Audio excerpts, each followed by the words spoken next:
Hey guys, how's it going? My name is Thomas Park. Welcome back to another video.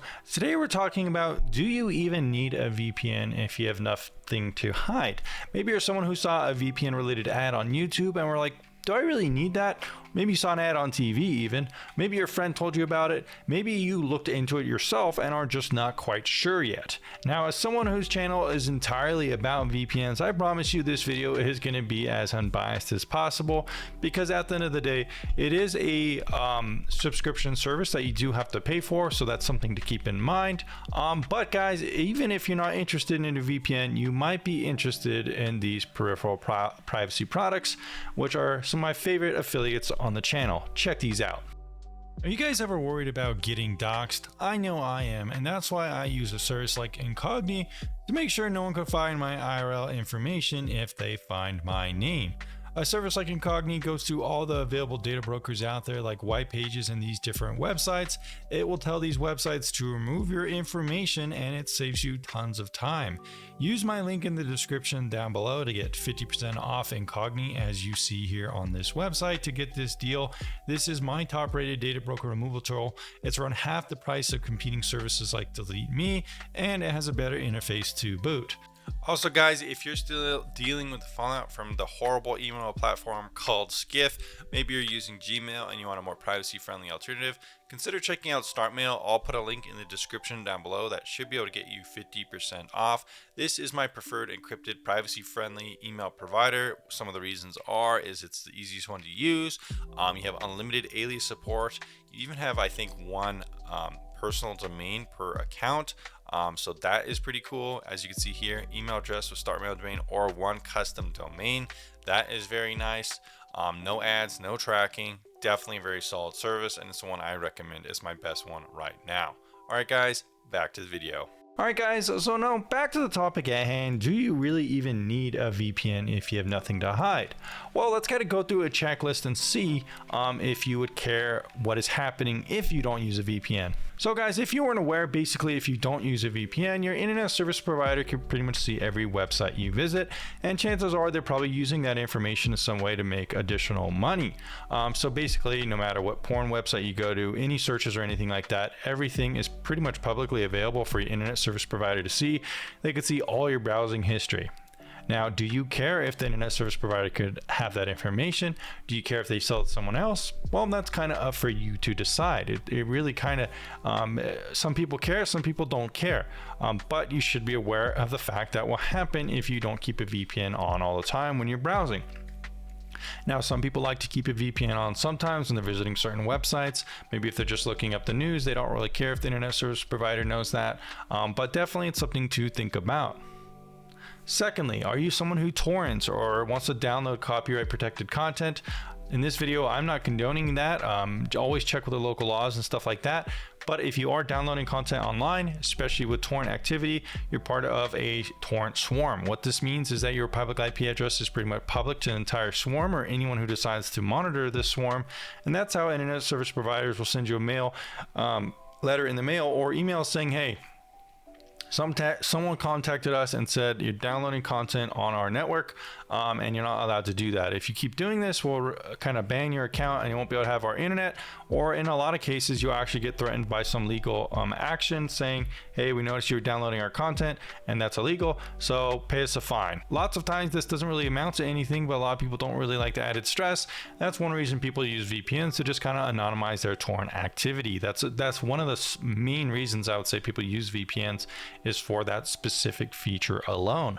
Outside of that, guys, though, some of the reasons people use VPNs are unblock geo restrictions. This isn't really related to privacy or anything like that, but it is an additional benefit. So even if you don't care about privacy, you might use a VPN to just unblock geo restrictions. What does this mean? Well, it basically means you can access new content libraries on the services like Netflix. You could switch your kind of geolocation to being in Japan and you can watch more anime, various things like that. Some of the VPNs out there can unblock like 20 to 30 extra regions, or if you're not in the United States, you might be able to kind of trick services to think you are. Prime Video, HBO Go, those kind of things can be accessed outside the United States with a service like a VPN, but otherwise not really. Next up, we could talk about other kind of features of VPNs if you're not really concerned about privacy. Some of these things include stuff like mesh networking. Basically, there are services out there like NordVPN that do provide a service that lets you set up VPN on your computer, and then when you're outside of the house, you can remote in through their kind of mesh networking technology and gain access to your local area network. This is useful if you're at a hotel and you want to access your media server at home, or if you want to access local cameras, or even if you want to just do some LAN gaming with a friend. They could remote in and be on your network, and you could play games on Steam or whatever you have, emulators, so forth, and it's like they're kind of on your same network and you can play together through LAN gaming. Something like StarCraft back in the day, this used to be popular, but you would have to be in the same house. Now you can actually play on a LAN network, just you and your friend, with something like Nord's mesh kind of technology, and it's pretty easy to set up. Additionally, this kind of VPN technology can be used to transfer files back and forth on the same kind of through the WireGuard connection, and it's a pretty useful thing for a VPN to kind of give you that use case. You know, lots of people use VPNs for the specific region, just to access their cameras when they're not home and stuff like that through a secure wire-guarded tunnel. If you don't use a VPN, you'll have to open ports and set up a public HTML to the internet, and this is going to bring a lot of attention, and hackers are constantly doing what's called support scanning to get inside your network and fuck things up. A VPN will protect that from happening. Now, if none of that even seems useful, again, you know, some VPNs even offer peripheral products, and you can get pretty good deals on various kind of different tools that will kind of go together very well. A lot of VPNs nowadays, like something like NordVPN or even something like Surfshark as well, they're not just like VPN companies anymore. They're just kind of like privacy, kind of security-based products as well. Something like Surfshark, for example, it includes antivirus built into its VPN application. It also gives you access to some other tools, like I mentioned in the affiliate kind of product that I was mentioning, Incognito.